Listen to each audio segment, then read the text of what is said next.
right, everyone. Welcome to Brandon at Random Reviews. I am your host, Brandon Griffes. Thank you for stopping by. I do appreciate it. Today on the show, we've got Good Will Hunting, released on December 5th, 1997, directed by Gus Van Sant. He also made the movie My Own Private Idaho, and I think that one's got Keanu Reeves and River Phoenix, among others, in it.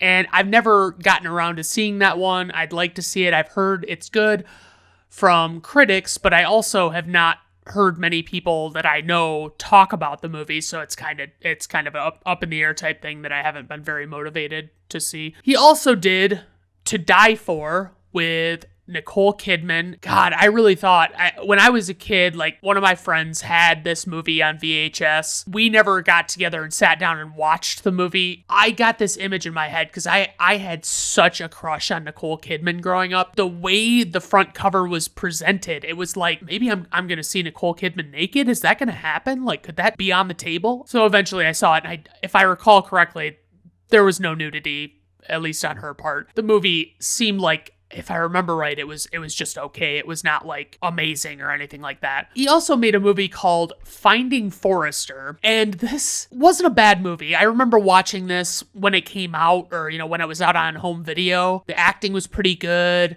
The story wasn't bad. Maybe this is unfair, but like, it felt like an Oscar bait movie. Like, they really wanted to get some awards for it, and as far as I know, it got like jack shit for awards. And then Milk with Sean Penn, and I believe his first name's Harvey. Harvey Milk is the guy that the movie is based on, and it is, he was, I don't know a ton about the story. I know that he was involved, I think he was a gay guy, and he was involved in like gay rights and things like that. I never watched the movie, even though it seems like the kind of movie I might enjoy, because I was watching Siskel and Ebert, but it was like after even Ebert, I think, had left, and it was like Richard Roper and, what's his name, Michael Phillips or something. Anyway, they're talking about this fucking movie, right? And like, for me, it's like, okay, these reviews, when I talk about movies, if I'm talking about these ones at the beginning in the intro to the episode, I generally try not to like spoil stuff and like reveal too much. The movie that I choose as the topic of the overall episode, obviously I walk through the plot pretty much, and I'm gonna give away critical plot points, but like, they're giving a review of Milk, and it's like, they fucking reveal like major shit that happens and act like it's no big deal because it's a historical thing and people already know what happens. And I'm like, I didn't even fucking know who Harvey Milk was at all until this movie came along. So basically, like, they kind of fucked me out of wanting to see this movie. And it's really unfortunate because I really hate to see that. Like, you should know better as a film critic to be like revealing a bunch of shit. You should be able to give a high-level analysis and review of the movie without, giving away everything. So, for the writers on this movie, of course, it's Ben Affleck and Matt Damon. Affleck did The Last Duel, and he actually wrote that with Matt Damon, and that movie was, I covered it in my blog, I believe, and it was not a very entertaining movie. The thing was, it's like, I remember on my blog, I made it like a huge point because Ridley Scott directed The Last Duel, and he had come out after the movie performed poorly at the box office, despite having a pretty star-studded cast, and he had essentially blamed millennials and their culture of looking at smartphones and things like that, and that was why his movie hadn't been successful. It couldn't possibly have been that maybe it was just a swing and a miss from Ridley Scott. No, that's not a possibility. So, the other two, like, those are, The Last Duel was the only one Matt Damon had that, like, I thought was notable, and Ben Affleck also wrote The Town, which is a solid crime thriller. A lot of people bitch about it because there are certain romantic aspects to it. I don't really care. I think that's fine. Look at The Departed. There's a little bit of romance in that movie, and he also did Gone Baby Gone, and I think that actually stars his brother Casey Affleck, and I haven't seen that one in forever, since it originally came out on video. So for the producer, we have Lawrence Bender, and he did Reservoir Dogs, great Tarantino movie. Lawrence Bender also did Pulp Fiction, which is another Tarantino movie previously covered on this podcast, and I obviously love that one as well. It's definitely my favorite film of his, and it's just such a fucking cool movie. He produced a movie called 4 Rooms. I remember one of my friends, it was when I worked at a popular pizza chain, and my manager, everybody at this place hung out with one another, and it was everybody was really social with each other. And I remember hanging out with my manager, and she told me she really loved 4 Rooms, and I broke down and watched it, and I thought, I had to tell her, I thought it was legitimately one of the dumbest fucking movies I've ever seen. I didn't like much of any of it. Tim Roth is the focal point. I like Tim Roth. I didn't like him in this movie.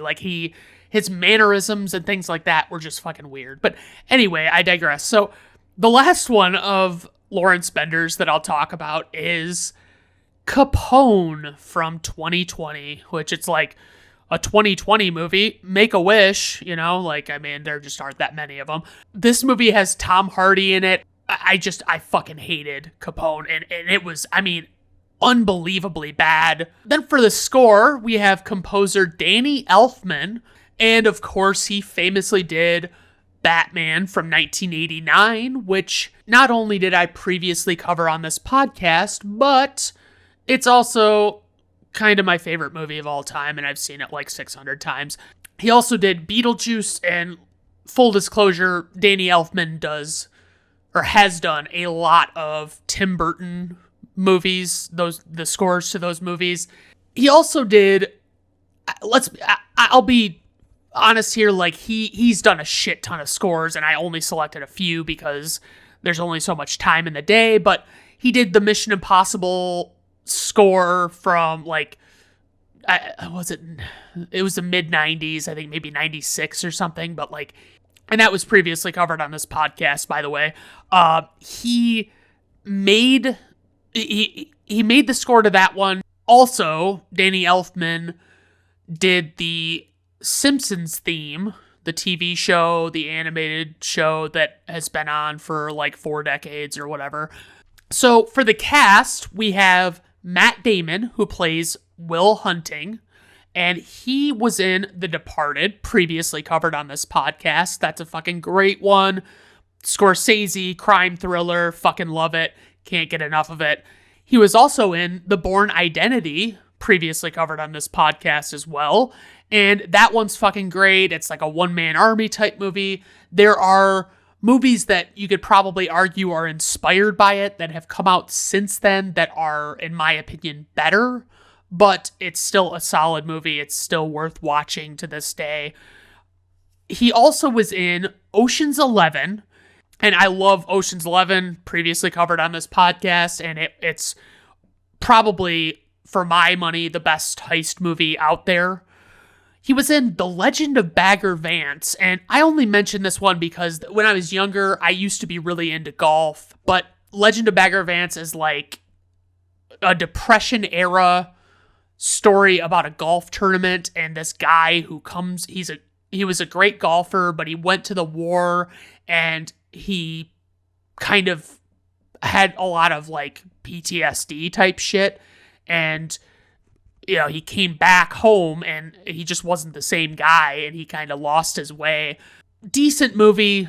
The kid that the plot kind of centers around, more or less, the kid that they cast in that role is truly awful. Anyway, we'll move on to Robin Williams, who plays Dr. Sean McGuire, And he was in Patch Adams. I seem to remember liking Patch Adams. I've only seen it once. I remember there are like ups and downs in the plot, and there's things about it that I could see people not liking for sure. He was also in Mrs. Doubtfire, where he is getting a divorce, and he is like a voice actor, and he decides to have his friends make him up to look like an older woman, and then use that as a way to be able to see his kids, because his his soon-to-be ex-wife is like looking for a nanny. And so I'm not a big fan of it. I thought it was an okay movie, but I mean, full disclosure, this is going to sound awful because, the late great Robin Williams, he's since passed on, but I was never like a diehard Robin Williams fan. I was really middle of the road with him. Like I didn't think he was somebody that I was like a huge fan of. He also voiced Genie in Aladdin. Solid fucking animated movie. Never saw the live action remake because I don't think any of those fucking Disney live action remakes of the cartoons that they have made are worth a shit, and there's no reason to fucking watch them. So he was also in Good Morning Vietnam, and this is one that I've never seen, and I hear it referenced all the time. But it was like, I remember, I think I started it, like it was on streaming somewhere, and I started watching it, and it was like, I got, 10 minutes in, and I was just like, I don't know if this is for me. Then we have Ben Affleck, who plays Chucky Sullivan, and he was in The Town, which he also wrote and I think maybe directed. I don't remember for sure. He was in a movie that is less talked about, especially when it comes to Ben Affleck, because I think even people that like this movie forget he's in it, but he was in Extract, which was a Mike Judge movie. It had Jason Bateman in the lead role, and it had a handful of other great fucking cast members, and all of the characters were so well crafted in the movie. It's centers around this factory where they produce extract like you'd use in baking or whatever. And I absolutely fucking love Extract. It's so funny, and Ben Affleck's character is fucking great. Like he's such a scumbag, he's not like a really great guy, but it's fucking great. So he was also in Gone Girl, previously covered on this podcast, and I really love that one. I've talked about it all I can. It's a great movie. Check it out. It's a drama. But it's a thriller. Really, it's fucking great. And then the last one I wanted to mention was that he was in Daredevil from, I think maybe 2003 was the year it came out, and it's guys, it's a pretty bad movie. It's not particularly good. I can watch it. It's not like you can't sit through it. It's not that level of bad, but it is not a horribly good movie. And then we have Stellan Skarsgård, who plays Professor Gerald Lambeau, and I know him best, I guess, from like the Marvel movies, specifically the Thor movies, where he plays, I think he's like a scientist. I don't even remember him being like, I recently watched The Hunt for Red October, which was previously covered on this podcast. When I watched it for that episode, I don't remember if I made note of the fact that he was in that movie, but if I did, I totally fucking forgot he was even in The Hunt for Red October. Minnie Driver plays Skylar, and she was in Return to Me, which is a movie with her and David Duchovny. David Duchovny's wife, like at the very beginning of the movie, I'm not like really giving anything too deep away, but like his wife passes away. Minnie Driver gets one of his late wife's organs, and they like probably her heart. I think it was her heart, and they fall in love with each other and all this stuff. And I don't remember anything else about it. I don't remember if it was good. I assume it was mediocre, but that's just my assumption at all times. She was also in Grosse Point Blank with John Cusack, and that one's solid. I've only seen it once. I don't remember it very well, but it's a it's a solid movie. It's it's a cool idea for a plot, and I like John Cusack a lot, so I never really have many complaints about a lot of his movies before he started just like signing on to every fucking movie he could. And last but not least, we have Casey Affleck. He plays Morgan O'Malley, and he was in a movie called Manchester by the Sea, and that's a fucking super good movie. It's so fucking sad. Like, honestly, it's one of those movies that you see it and it's like so devastating to sit and watch. He was also in Soul Survivors, previously covered on this podcast, and that was a fucking god-awful horror movie that was trying to capitalize on the mid to late 90s horror movies that had come out and did a horrible job. So for casting notes, when Ben Affleck and Matt Damon suggested they would like to act in the major roles of the movie, many studio execs said that they wanted actors like Brad Pitt and Leonardo DiCaprio instead. Initially, producer Harvey Weinstein, who I have noted here is a deplorable, awful human being, did not want Minnie Driver at all for the role of Skylar, feeling she wasn't cute enough for the part. Because Gus Van Sant, Matt Damon, and Ben Affleck wanted her in the movie, Weinstein ultimately relented, and Driver went on to be nominated for Best Actress in a Supporting Role Oscar. So good for her. I certainly like Minnie Driver. I think she's great.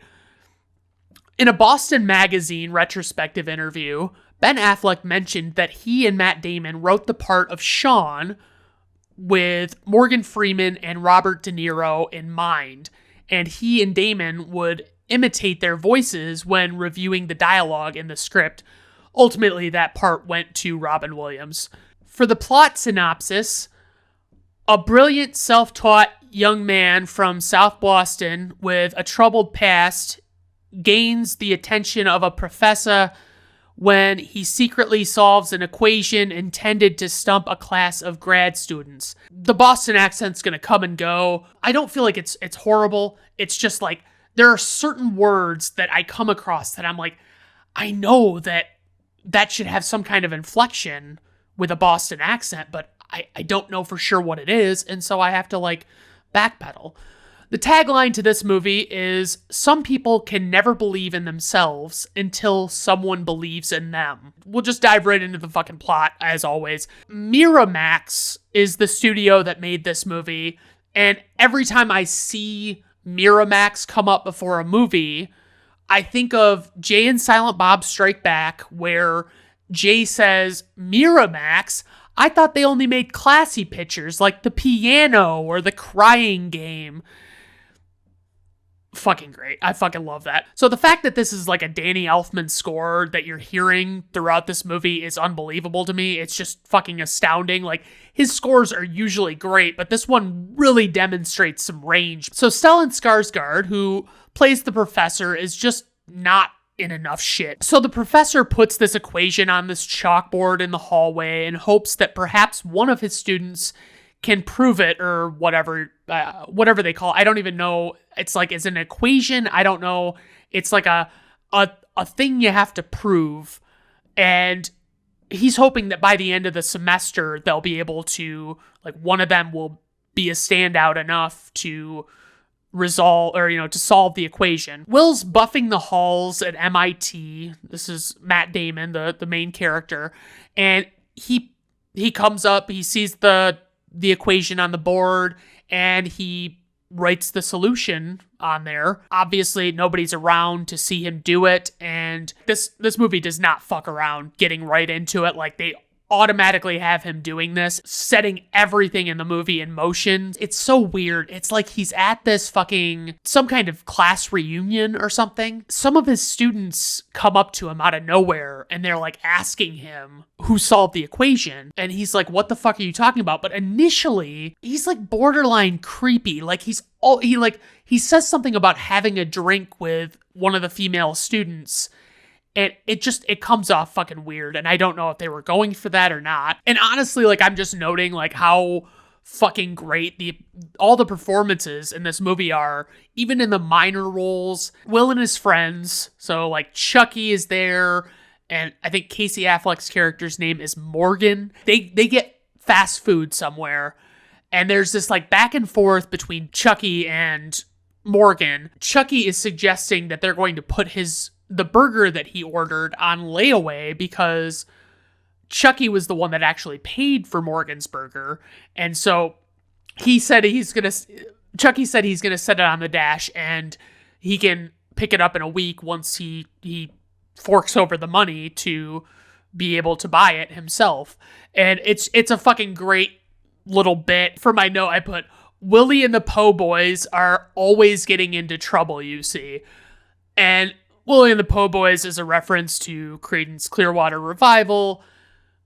There's a song called Down on the Corner, and that's also the title of their album, Willie and the Po' Boys. They make this decision to have this fight, but it's like they come up to this basketball court and they get out, and Will starts this fight and like he displays these severe rage issues, and it's ridiculous. So the professor, presumably like the next day or something, has this big turnout in class with everyone wanting to know who solved this equation. Will gets out of jail and finds another problem on the board, and he solves it. This time around, the professor actually catches him in the act, and Will flees, and they can't catch him, but they realize he did correctly solve the equation. They lose track of Will. They can't track him down and figure out where he is. Chucky, Will, and company are going to this Harvard bar, and Chucky, who has already established his reputation with women earlier in this movie, starts hitting on Skylar, who I mentioned is played by Minnie Driver. So Chucky makes up some bullshit thing about thinking he had a class with her, despite everyone in the vicinity knowing that he not only does not take classes, but he especially does not take classes at fucking Harvard. Like, get the fuck out of here. So he tells her he thought that it was a history class they had together. Like, he doesn't even think to make it sound like a more college-like history course.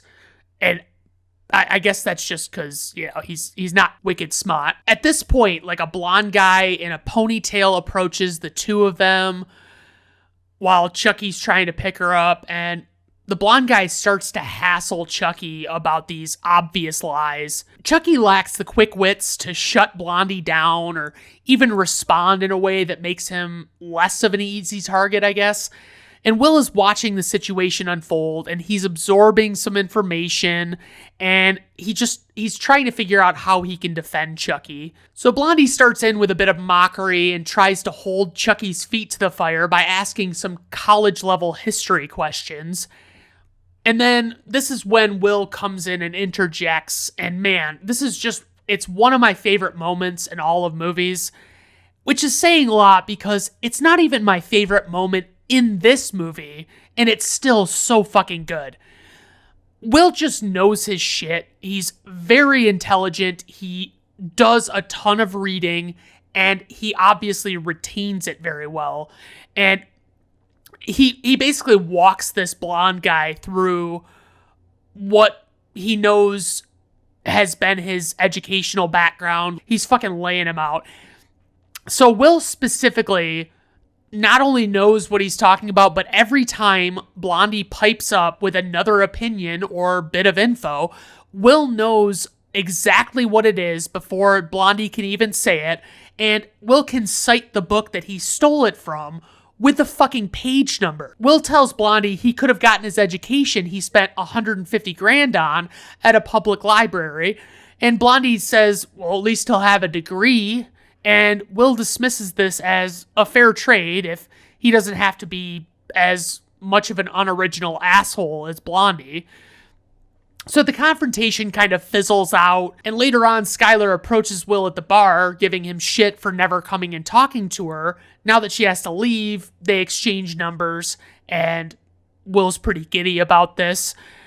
We get this famous moment where Will's leaving with his friends, and he sees Blondie inside sitting at a table with some other people, and Will pounds on the glass to get his attention, and Will asks Blondie if he likes apples, and Blondie says, yeah, and Will takes the napkin with Skylar's info on it and holds it up to the glass and says, I got a number.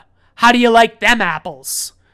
Fucking great. Anyway, so meanwhile, the professor is trying to track Will down by going to his place of employment, and Will's boss reveals that Will is actually on parole for these things that we've already kind of gotten glimpses of. And the professor finds Will in a courtroom, passionately defending himself, and the judge is reading about his criminal history and background. And despite Will making like a decent case for himself, it's like the judge sees all of the shit he's done, and it's basically like, yeah, fuck you. You're clearly a problem child. Like, I'm not going to give you the benefit of the doubt here. So it seems like Will has had a wicked hard life, you know? So the professor comes into Will's interrogation room and shares that he has arranged for Will to be let out of jail and that he'll have to meet regularly with the professor and other prestigious minds, as well as he has to go to a therapist. Like, he has to start getting counseled in some way. So Will is going around meeting with different professors or scholars, but it's like he's clearly not taking any of it seriously at all. One by one, he's just telling these bullshit stories to them, trying to get them going. Finally, we meet the late, great Robin Williams as Sean McGuire, and he's teaching a class, and he is a therapist that the professor knows from college. They were like roommates or something. Will and Sean have their first session, and naturally Sean has to work to get Will to stop bullshitting with him. It's pretty well established that Will is trying to get his insulting digs in and find out what he can say to maybe set Sean off. And so he finds that when he makes mention of Sean's wife, it's clearly a touchy subject, and Sean, he doesn't respond to it just like he's put off by it. He responds to it like a very sternly and aggressively, saying like, you shut the fuck up. Sean does agree to another appointment, even though the first one wasn't very successful. There are so many great scenes and moments in this movie, and so many of them are like incredibly necessary to the story, trying to figure out what's going on with Will really, and they kind of reveal a little bit of his backstory here and there. Will and Skylar have a little date, and they have honestly a nice dynamic, and there's some enjoyable back and forth between them. I really enjoy Minnie Driver in this, honestly. Like, the Skylar character is very likable. So we have another therapy session, but they go outside for this one and sit on a bench in the park. Sean points out that Will's young age and lack of life experiences is definitely something he's noticed. He knows all of this information. He's learned all of these things, but he's never actually had like firsthand encounters with most things in life. He's essentially only been reading about it, you know? So he uses like an example of like, you know, he'll never know, or, you know, he doesn't know what it smells like in the Sistine Chapel or things like that. Will had clearly upset Sean in their first appointment, and Sean tries to get through to him and maybe make him open up a little bit. I should mention, we keep seeing Chucky come to the back door of Will's house just to pick him up, and Will's house is a total shithole. And there's some progress being made here and there by Will, and so Sean figures out that Will keeps everybody at arm's length, and he does that to protect himself. He shares this great line about how Skylar isn't perfect and Will isn't perfect either, but they might be perfect for each other, and that's what's important. So Will goes to see Skylar and apologizes for not calling after their date, and she kind of just thought he was, he had moved on or something. So there's this story about Sean missing this huge Red Sox game to go on a date with his future wife. And we find out this wife of Sean's, it was like they were very happily married. She had cancer, and after having it for like 2 years, she finally succumbed to it.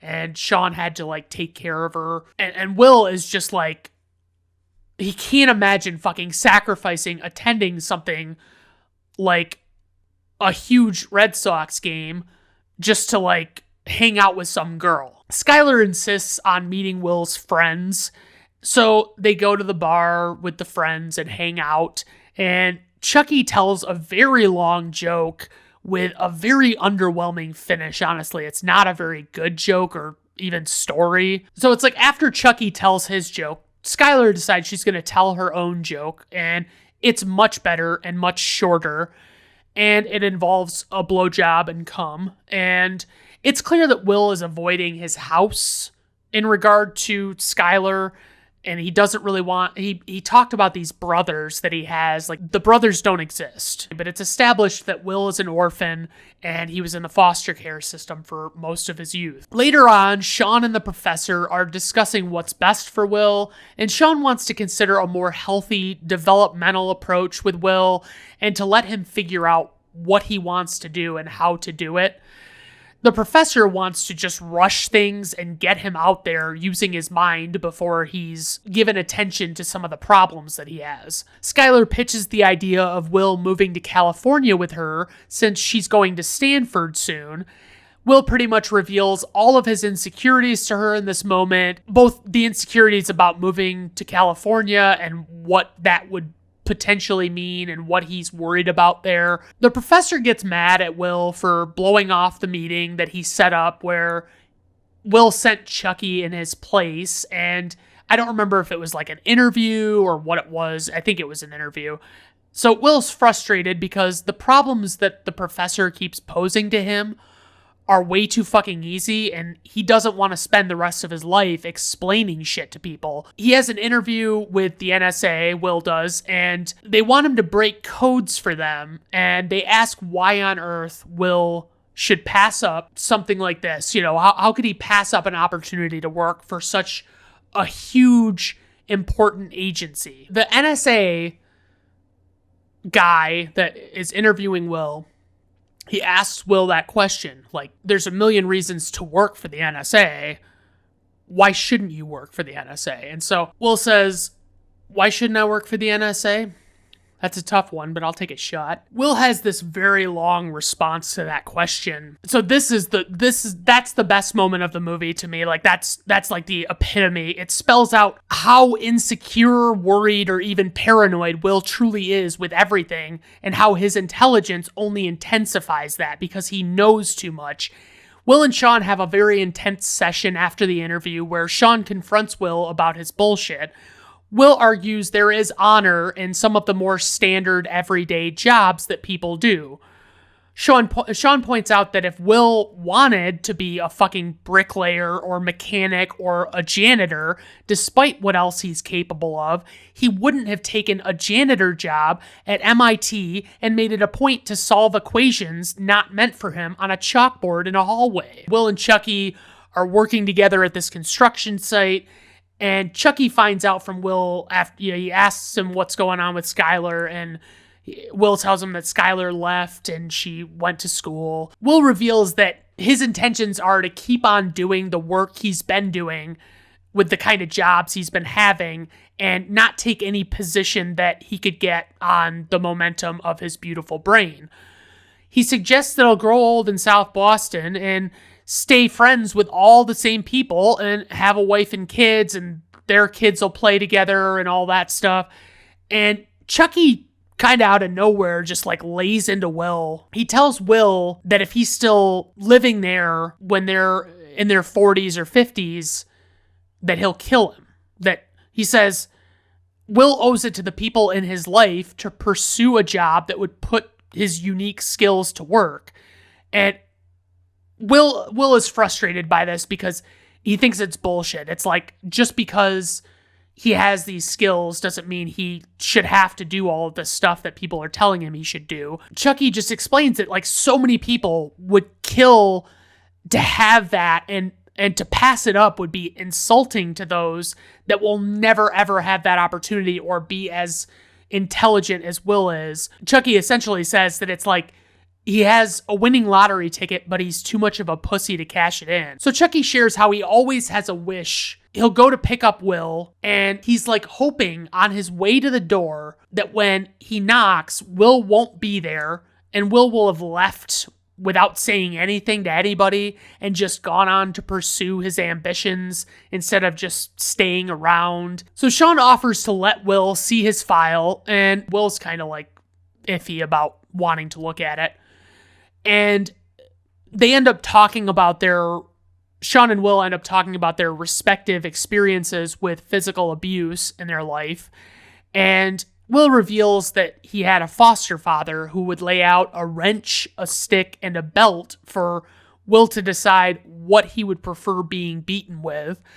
And Will says he'd often go for the wrench, and Sean asks why, and Will's just like, because fuck him, that's why. Sean eventually has to tell Will the things that have happened to him are not his fault. All of these things from his childhood, all of these troubles he has, they're not his fault. It's a very gripping and sad moment that, and like Will breaks down into tears, but full disclosure, Robin Williams seems like he says, it's not your fault like 600 times in this little moment here. So clearly life-altering decisions have to be made at this point if this movie is going to ultimately have a point to it and there's going to be any growth. So Will goes to another interview, and as they have their final session, he tells Sean he's decided to take one of the positions that were offered to him. And they exchange info, and Sean reveals that he's going traveling. And it's always nice to see supporting characters get a little bit of growth as well, because some of the criticisms like early on in the movie that Sean gave to Will about how Will behaved, it's like Will kind of turned those back around on him. Will sees his friends at the bar, and Chucky gives him a shitty old car for his birthday so he can drive himself to his new job. And Will stops to see Sean, who is packing his bags at his place, and leaves a note in the mailbox without coming inside. And Chucky comes to see Will at home, but Will never comes to the door, just like Chucky had told Will he wished would happen someday. So the note that Will left Sean in the mailbox said that he had to go see about a girl, and that was something that Sean had said. That was why he missed the Red Sox game. That's how the movie ends. It's a very nice little ending. So praise for this movie. This fucking story is brilliant, parading around as almost simplistic. The performances from every actor or actress are stellar, believable, likable, all that shit. I love a good grounded drama. I mean, I pretty much watch any kinds of movies, as you guys may have noticed, but I really, like, if I'm in a mood and it's like I just want to watch something that's just reality, it's like, or like feels like reality, I'll watch it. And of course I love the wicked Boston accents. That's always fucking good. So honestly, the only criticism I have is just that I wish that there could somehow be more of this movie without it being unnecessarily long or overblown or whatever. All right, so moving on to trivia, Matt Damon and Ben Affleck found a clever way to choose the right studio for their script. The story goes that on page 60 of the script, they wrote a completely out-of-nowhere sex scene between Will and Chucky. They took it to every major studio, and nobody even mentioned the scene. When they met with Harvey Weinstein at Miramax, he said, I only have one really big note on the script. About page 60, the two leads, both straight men, have a sex scene. What the hell is that? Damon and Affleck explained that they put the scene in specifically to show them who actually read the script and who didn't. As Weinstein was the only person who brought it up, Miramax was the studio chosen to produce the film. Matt Damon, a former Harvard student, originally intended to make the title character a physics prodigy. He discussed this idea with Sheldon L. Glashow, a Nobel laureate in physics and at the time a Harvard professor. Glashow told him that the premise did not ring true to him. He suggested that the main character be a math prodigy instead. He referred Matt Damon to his brother-in-law, Daniel Kleitman, a professor of mathematics at MIT, who provided advice on the story. Glashow and Kleitman are thanked in the credits. When Robin Williams read the script via Francis Ford Coppola and really liked it, his question for Coppola was, "Who are these guys?" Minnie Driver's character Skylar is named after Damon's girlfriend Skylar Satinstein, who left Damon for Metallica drummer Lars Ulrich before filming began. Damon and Driver became romantically involved during production. After Mel Gibson dropped out of directing, Michael Mann expressed interest in directing. However, he wanted to make two major changes.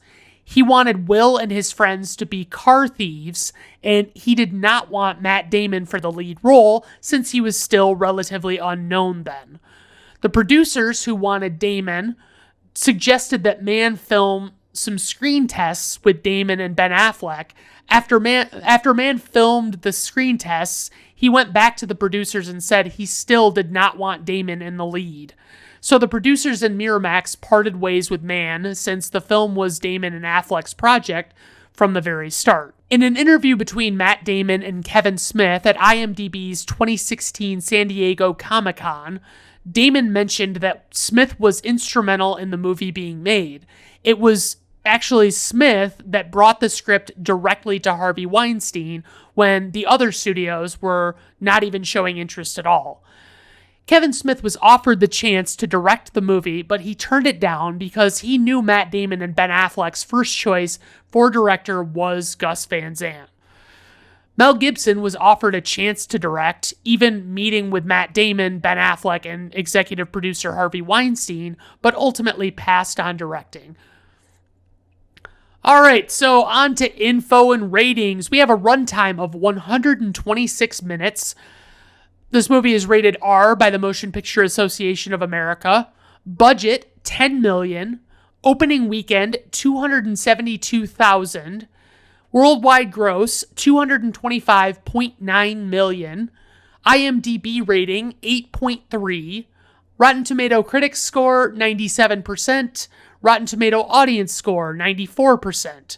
Personal rating, 5 out of 5 stars. This is like fucking top notch. Honestly, I love this one. I'm rarely not in the mood to watch it. I just really fucking enjoy it. I really hope you guys are enjoying these. Obviously, give me your suggestions, requests, blah, blah, blah. Have a good rest of your day.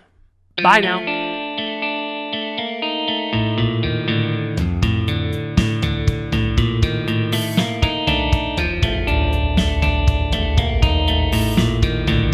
Brandon at Random Reviews artwork, theme music, and podcast are written, performed, recorded, engineered, directed, and produced by Brandon Griffes in association with Brandon at Random Reviews Entertainment.